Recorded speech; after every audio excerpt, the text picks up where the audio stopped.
Mummy જેટલું active કોઈ ન હોય સાહેબ. અચ્છા. 8 વાગે ઉઠાડવાનું કીધું હોય ને તો 7 વાગે ઉઠાડી અને એમ કે ઉઠ 9 વાગ્યા આવે. કિંમતી વસ્તુ હંમેશા એકલી હોય છે. અચ્છા. જેમ કે ચાંદો, સૂરજ, વાંઢાવ. એટલે વાંઢાવ તમે ઉપાધિ ન કરતા, તમે કિંમતી છો બધાય. તમે પહેલી નજરના પ્રેમમાં માનો છો કે હું બીજી વાર તમારી સામેથી પસાર થાવ? જો છોકરીઓએ અમારા છોકરાઓની જેમ સુંદર હોત ને તો બિચારીઓને વારંવાર બ્યુટી પાર્લરના ધક્કા ન ખાવા પડત. એક જાણવા જેવું, ટ્રેનમાં ક્યારેય પંચર ન પડે. બસ આવું જ જાણવા માટે જલ્દી ફોલો કરી લ્યો. એક ગ્લાસ જ્યુસ ને 2 કલાકે ખતમ કરવાની કળા ઈ કેફેમાં બેઠેલા કપલને જ આવડે. સાલું કોઈ કામમાં એટલું મન નથી લાગતું જેટલું રીલ જોવામાં લાગે છે. આમ જો તમને, હા તમને જ કઉ છું. આખી રાત તડકામાં બેહીને તમને યાદ કરું છું. થોડાક રોમેન્ટિક સ્ટેટસ મૂકીને એટલે લોકો વિચારે કે આનું ક્યાંક ગોઠવાઈ ગયું લાગે છે. અચ્છા. વળી પાછા સ્ટેટસ મૂકીને એટલે વિચારે કે આનું વળી ભાંગું લાગે છે. એટલે હા આમ નો હોય, સ્ટેટસ તો એમને મૂકી છે. પતિ બનીને એટલું હરક પદોડું ન થાવું કે તમે પતિ ઓછા અને પટાવાળા વધુ લાગો. ગુટખા અને તમાકુ ઉપર લખેલું હોય કે આ નો ખવાય, ઝેર છે, તોય માણસો આખો દી ચાવે. એનો અર્થ એ થયો કે આ માણસો કોઈના બાપ નું માને એમ નથી. એલા જાગો કે હોઈ ગયા? આપણી ભવિષ્યવાણી કોઈ દી ખોટી નથી પડતી સાહેબ. અચ્છા. રવિવાર પછી હંમેશા સોમવાર જ આવશે. જાવ લખી લ્યો. મારું બાળપણ બહુ સંઘર્ષમાં વીતું છે સાહેબ. અચ્છા. જો સ્કૂલે જાવ તો શિક્ષકો મારતા અને નો જાવ તો ઘરવાળા મારતા. આપણા ટેલેન્ટ ની તો વાત જ ન કરો. અચ્છા. ઘડિયાળ જોઈને ટાઈમ કહી દઉં છું. જોડીઓ તો ઉપર બને છે સાહેબ. અચ્છા. પણ પકડાય છે પાર્કમાં. ગુજરાતી મા બાપ ક્યારેય છોકરાઓને ગુડ મોર્નિંગ નથી બોલતા. અચ્છા. બસ ખાલી પંખો બંધ કરી દે. વાંઢાઓનું એક ટેન્શન ઈ હોય કે લગ્ન નથી થતા, અને બીજું ટેન્શન ઈ હોય કે હગાઈ નથી થતી. બધી વાતો ખોટી સાહેબ. છોકરીઓનો પહેલો પ્રેમ તો પાણીપુરી જોઈ છે. પતિની ભૂલવાની આદતથી પરેશાન થઈ પત્ની એને સૂકો મેવો ખવડાવવાનું ચાલુ કર્યું. એનો ફાયદો ઈ થયો કે એકવાર ઓફિસમાં બેઠા બેઠા પતિને એની જૂની બેનપણીઓ યાદ આવવા માંડી. કોઈ તમને એમ કે તમે તો સમજદાર છો, એટલે સમજી લેવાનું કે જાતું હવે તમારે જ કરવાનું છે. તલવારનો જમાનો ગયો ભેરું. હવે તો લોકો મેણાથી જ મારી નાખે. જે લોકો એક વાત કહું એમ કઈ ચૂપ થઈ જાય છે ને, ઈ સાલાવને તો જન્મ ટીપની સજા મળવી જોઈએ.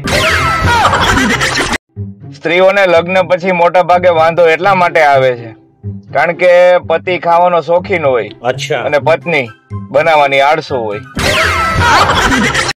હમણાં આપણે સિંહની વસ્તી ગણતરી હતી. એમાં સિંહ કરતા સિંહણની સંખ્યા વધારે આવી. તો મને એવું લાગે છે કે આપણા ઘરમાં જે છે એને હારવાર ગણી લીધી છે કે હું. મનુષ્યો 2 પ્રકારના હોય છે. અચ્છા. એક જ્યાં જાય ત્યાં આનંદ, અને બીજા જ્યાંથી જાય ત્યાં આનંદ. બદામ ખાવાથી અક્કલ નથી આવતી સાહેબ. અચ્છા. લગ્ન કરવાથી આવે. એટલે ઉંમર થાય કે તરત જ લગ્ન કરી નાખો.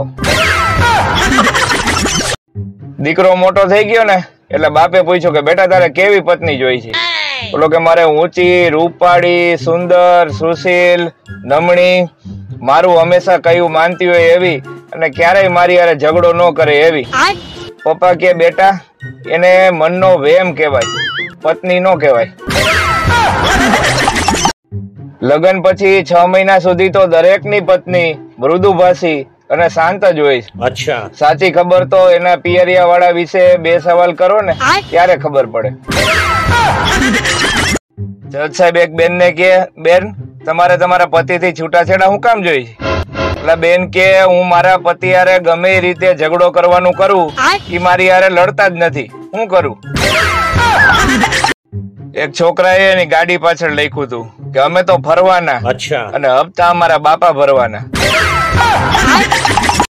આ ભણવામાં જાજી ડિગ્રીઓ ભેગી કરી હોય ને એના મગજ તપેલા હું કામ રીએ એ આ તાપમાનની ડિગ્રી ઉપરથી ખબર પડે.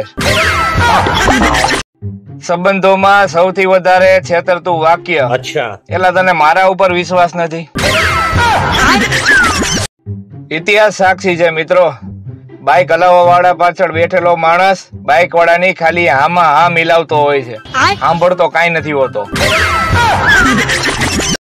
જેને મોટા મોટા એડવેન્ચર કરવાનો શોખ હોય ને એકવાર લગ્ન કરી લ્યો, એની પાસે તમારા બધા એડવેન્ચર નાના લાગશે. 50 રૂપિયાનું કિલો તો 500 ગ્રામના 25 થાય, પણ ના, શાકભાજી વાળાનું ગણિત જુદું હોય. 30 ના 500, 50 ના કિલો. મિત્રો, ચહેરા ઉપર હાસ્ય નથી આવતું તો જોવો, એ નીચે એક વિડીયો મૂક્યો છે, એ જોવો અને ગમે તો લાઈક કરો. હમણાં મારા દોસ્તારને ફોન કર્યા વગર એની ઘરે મળવા ગયો. ત્યાં મને ખબર પડી કે એ તો મારી ભેગો ફરવા ગયો. તો પૂછવું તો એ સાહેબ કે પેલો સગો જો પાડોશી હોય તો એ પાડોશી વાઈફાઈ માં પાસવર્ડ શું કામ રાખતા છે? પતિ પત્ની વચ્ચે ઝઘડો થતો હોય અને અચાનક મહેમાન આવી જાય ત્યારે બંને વચ્ચે જે કામ ચલાવ વાતચીત થાય ને એને સીઝ ફાયર કહેવાય. લગ્ન શા માટે જરૂરી છે? કારણ કે જીવનમાં પ્રેમ જ એક જાણવા જેવી બાબત નથી. ભયાનકતા, ત્રાસ, ડર, કજિયા કંકાસ, શંકા કુશંકા, આ બધાનું જ્ઞાન હોવું જરૂરી છે ભાઈ. જે એમ કેતા હોય કે સિંહ ના ઠેકાણા ન હોય, ઈ સિંહ ના લગ્ન કરાવી દો એટલે સિંહ જ ઠેકાણે થઈ જાય. ગરમ કરીને ચોટાડેલી વસ્તુ લાંબો સમય સુધી ટકી રહે છે. એટલે ઉનાળામાં ભર બપોરે 2 વાગે હસ્તમેળાપ કરવો. પુરુષ ઈચ્છે છે કે સ્ત્રી એનો હાથ પકડે, પણ સ્ત્રી હાથની બદલે દુખતી નસ પકડે અને સમય સમય પર દબાવતી રહે. પંચર વાળો જે એમ કહે કે ટ્યુબ બદલવી પડશે, ત્યાં આપણને એમ થાય કે નોર્મલ ડિલિવરી થાય એમ હતી અને આને સિઝેરિયન કરી નાખ્યું. મને એ નથી સમજાતું કે હાંજે જ મચ્છર ઘરમાં કેમ આવે છે? એની એવી કઈ ઓફિસ છે કે જેમાં એ કામ કરે છે ને 6 વાગ્યા પછી છૂટે છે? તારી યાદની હું શું વાત કરું યાર, તારા વગર મને 60 મિનિટ પણ કલાક જેવી લાગે છે. માવો અને ગુટખા ખાવા વાળા ઉચ્ચ સંસ્કારી હોય છે. એ મોટા ભાગે મૌન જ રહે છે અને ત્યારે જ બોલે છે ત્યારે કોઈ વાતની કિંમત એના માવા કરતા વધારે હોય. હમણાં એક મોટરસાયકલ પાછળ સૂચના હતી કે આપનું વાહન 10 ફૂટ દૂર રાખો. મેં માવો ખાધો છે અને હું ગમે ત્યારે થૂકીશ. એ વસ્તુ સારી છે કે પ્રાણીઓમાં જમવાનું બનાવવાનો રિવાજ નથી, નતર હાથીની બહુ તો જમવાનું બનાવીને થાકી જાત.